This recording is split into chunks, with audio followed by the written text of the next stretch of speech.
Hello friends, this is Liliana and today we are reading Made by Maxine by Ruth Spiro, illustrated by Holly Haddam. Meet Maxine. She likes to make new things from old things. She deconstructs and reconstructs, unscrews and re-glues. Maxine makes everything better, mostly. Meet Milton. From the day Maxine spotted him in the pet shop window, she was hooked. His scales shimmered, his fins fluttered. Was he waving to her? Since he was a fish, it was hard to tell. Maxine fell in love with Milton. He was a special fish and deserved a better home than a boring glass bowl. If I can dream it, I can make it, she said. And then she did. First, she tinkered with some old toys and made a spectacular tank. Kawabunga! Next, she repurposed a broken bike and made a pedal-powered fish feeder.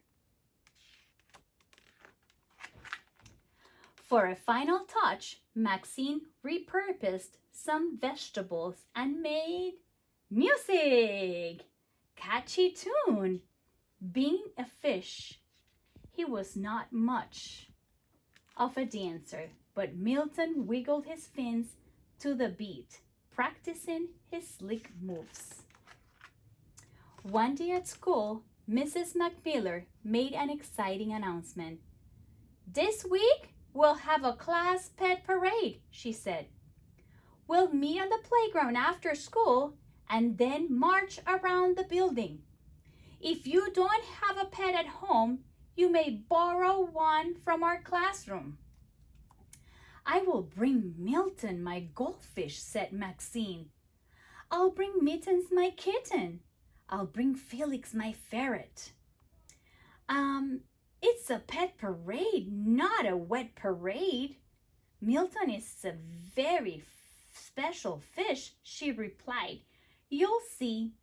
A goldfish can't march. He doesn't have feet. At home, Maxine told Milton about the parade.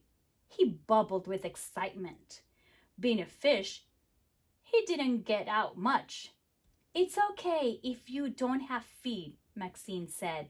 Fins are perfectly fine. No, they're better than fine. They're fabulous.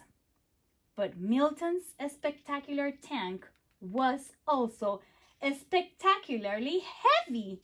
Ugh! Maxine moved Milton into his old bowl. It was boring, but easier to carry. This is only temporary, she reassured him.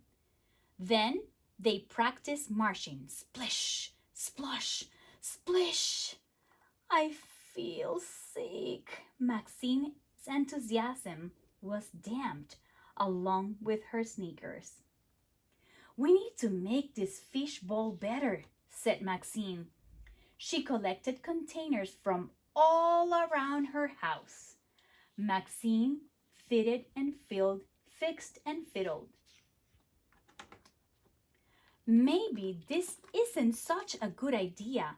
Maybe I should borrow the class hamster instead. Was Milton crying? Since he was a fish, it was hard to tell.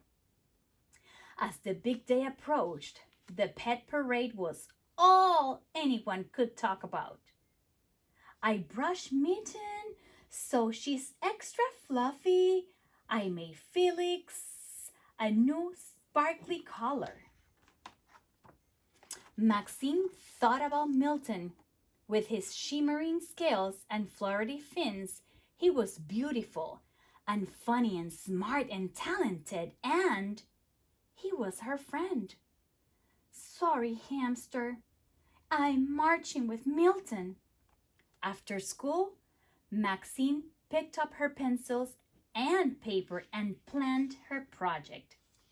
She had already discovered a million ways that would not work, which meant she was getting closer to finding a way that would. She repurposed a race car, upcycled an umbrella, and reprogrammed an old remote. All afternoon, she deconstruct and reconstruct, unscrewed and re-glued.